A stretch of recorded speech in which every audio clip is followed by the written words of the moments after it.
जी, अब हम आगाज़ करते हैं अपनी एक्सरसाइज का। एक्सरसाइज 1.1। एक्सरसाइज 1.1 में क्वेश्चन 1 है फाइंड द ऑर्डर। हमने इन मैट्रिसेस का ऑर्डर फाइंड करना है। ऑर्डर फाइंड करने के लिए हमें रो और कॉलम का पता होना चाहिए। फर्स्ट क्वेश्चन है A is equal to matrix A is equal to 2 3 -5 6। अब इसमें रो कितनी है हमारी, 1 2, यानी 2 रो हैं और 1 2 2 कॉलम है। इसका मतलब है order of A is equal हो जाएगा 2/2। रो पहले कॉलम बाद में, तो ऑर्डर ऑफ ए हो गया 2/2। इसी तरह नेक्स्ट क्वेश्चन है ऑर्डर मैट्रिक्स सी।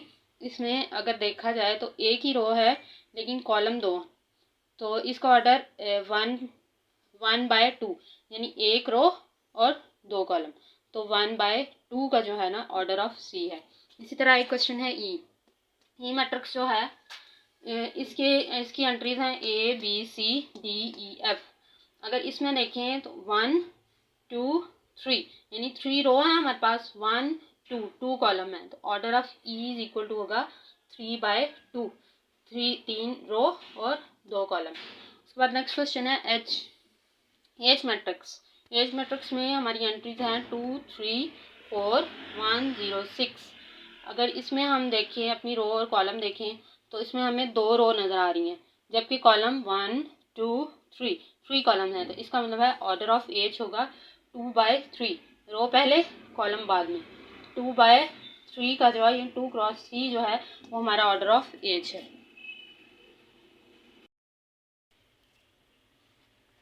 एक्सरसाइज 1.1 का नेक्स्ट क्वेश्चन है which of the following matrices are equal. यानी जितने भी मैट्रिसेस दिए हैं इनमें से जो इक्वल मैट्रिसेस हैं वो हमने बताने हैं। जैसे पहला मैट्रिक्स है हमारे पास 3 इक्वल मैट्रिसेस हैं। हमने 2 कंडीशन देखनी है, एक तो ऑर्डर ऑफ बोथ, यानी बोथ जो मैट्रिसेस हैं उनका ऑर्डर इक्वल हो, और सेकेंड ये कि उनकी करस्पॉन्डिंग एंट्रीज भी इक्वल हो। अब जैसे सबसे पहले हमारे पास है मैट्रिक्स ए में अगर देखें तो इसका ऑर्डर बन रहा है 1/1, यानी एक ही रो और एक ही कॉलम। अब एक रो एक कॉलम वाले हम ऑर्डर ढूंढ लेते हैं, सॉरी मैट्रिक्स ढूंढ लेते हैं कि वो कौन सा है। बी ऑर्डर में देखें तो इसको ऑर्डर है 1/2, यानी ये नहीं है। उसके बाद सी ऑर्डर देखें तो ये है 5 - 2। इसको सॉल्व करेंगे तो हमारे पास सी आएगा, यानी ऑर्डर बन गया 1/1। इसका मतलब है सी और ए का ऑर्डर सेम है। आप एंट्री चेक करें तो इसकी एंट्री भी 3 है और इसकी भी 3 है। इसका मतलब है matrix A is equal to matrix C, यानी ये दोनों आपस में इक्वल हो गए, जैसे मैंने यहाँ पे लिखा है ए इज इक्वल टू सी। उसके बाद अगला है हमारे पास मैट्रिक्स बी का ऑर्डर हम सबसे पहले चेक करें तो एक रो और 2 कॉलम, यानी 1/2। अब इससे रिलेटेड यानी हम देखते हैं कि किस मैट्रिक्स का जो है ना वो ऑर्डर 1/2 है।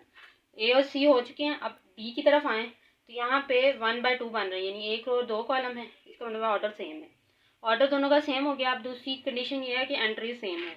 इसकी है 3 और 5, जबकि इसकी है 5 और 3। इसका मतलब है एंट्रीज इक्वल नहीं है, लिहाजा मैट्रिक्स ए और डी इक्वल नहीं होंगे। उसके बाद आगे ई ऑर्डर में देखें तो यहाँ पे ई मैट्रिक्स में देखिए तो यहाँ पे ऑर्डर बन रहा है 2 क्रॉस 2, यानी ये भी ऑर्डर नहीं है। एफ में देखिए तो ये बन रहा है 2 क्रॉस 1, यानी 2/1 का, 2 रो हैं और 1 कॉलम है, ये भी नहीं। उसके बाद जी में देखें तो जी में हमारे पास 3 - 1 3 + 3। इसको सॉल्व करें तो हमारे पास आएगा 2 और 6, यानी एंट्रीज ये आ गई। इसका भी ऑर्डर है हमारे पास 2/1, यानी ये भी बी के ऑर्डर के मुताबिक नहीं है। उसके बाद एच में देखें तो ये 2 क्रॉस 2, यानी 2 कॉलम और 2 रो हैं, ये भी वो ऑर्डर नहीं है। उसके बाद आई को देखें तो ये है 3 और 3 + 1 3 + 2। इसको सॉल्व करेंगे तो ये 3 और 5 हो जाएगी। अब इसका जो ऑर्डर है वो है एक रो और 2 कॉलम, यानी 1/2। इसका मतलब है बी का और आई का ऑर्डर सेम है। अब एंट्रीज देखें तो 3 और 5, और इसकी भी एंट्री 3 और 5 है। इसका मतलब है बी और आई इक्वल हो गए। अब नेक्स्ट आ जाए डी जो है वो किसी के साथ नहीं कंपेयर हो रहा, यानी किसी के इक्वल नहीं है, लिहाजा हम ई ऑर्डर मैट्रिक्स पे आ जाते हैं।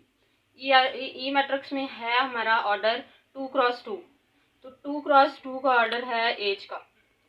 अब एंट्रीज देख लें, एंट्रीज दोनों की इक्वल है, देखिए 4062। इसका मतलब है ई और एच जो है वो इक्वल मैट्रिक्स है। अगर हो सकता है इसके अलावा भी कोई मैट्रिक्स हो जो इसके इक्वल हो, तो इसके अलावा अगर हम जी पे चलें तो ये ऑर्डर है 2/1 का, और आई हो चुका है। जे पे चलें तो इसको सॉल्व करेंगे तो हमारे पास आएगा 4062, यानी ये भी ऑर्डर जो है वो 2 क्रॉस 2 है, तो और एंट्रीज भी वही हैं 4062। इसका मतलब है ई, एच और जे, ये हमारे जो है ना तीनों मैट्रिसेस इक्वल हैं। उसके बाद एक हमारा रह गया ये जी और एफ। इसमें हमने इस मैट्रिक्स में देखें हमारा ऑर्डर बन रहा है 2 क्रॉस 1, इसमें भी ऑर्डर है हमारा 2 क्रॉस 1 और एंट्रीज भी हमारी इक्वल हैं। इसका मतलब है एफ जो है matrix F is equal to matrix G. अगर दोबारा देखें तो ए मैट्रिक्स जो है वो सी के इक्वल है, मैट्रिक्स बी जो है वो आई के इक्वल है, मैट्रिक्स ई और मैट्रिक्स एच इक्वल हैं और मैट्रिक्स जे, ये तीनों आपस में इक्वल हैं क्योंकि दोनों कंडीशन सेटिस्फाई हो रही हैं और matrix G is equal to है मैट्रिक्स एफ के।